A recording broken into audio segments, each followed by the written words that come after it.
अमरावतीच्या वलगाव रेल्वे पुलाची दुरावस्था झाली। वलगाव रेल्वे पुलावर जीवघेणे खड्डे पडलेले आहेत। खड्ड्यांमुळे मोठ्या अपघाताची शक्यता आहे। खड्डे दुरुस्तीकडे सार्वजनिक बांधकाम विभागाचं दुर्लक्ष आहे। तात्काळ दुरुस्त करण्याची मागणी आता वाहन चालकांनी केलेली आहे।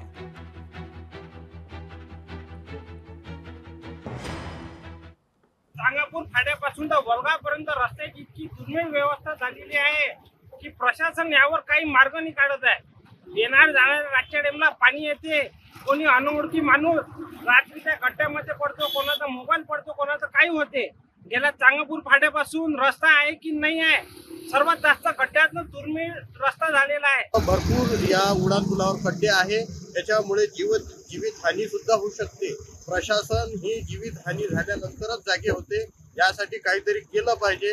मला असं वाटतं प्रशासनाला कधी जागी की अशा परिस्थितीमध्ये 1.5 फुटाचे गड्डे या उडान पुलावर आहे, 1 फुटाचे गड्डे आहे आणि ते वन साइड 2 व्हीलरच्या रोडनी आहे। त्वरित हे खड्डे बुजवले गेले पाहिजे। लोकशाही मराठी ऐका, पहा, जागरूक रहा।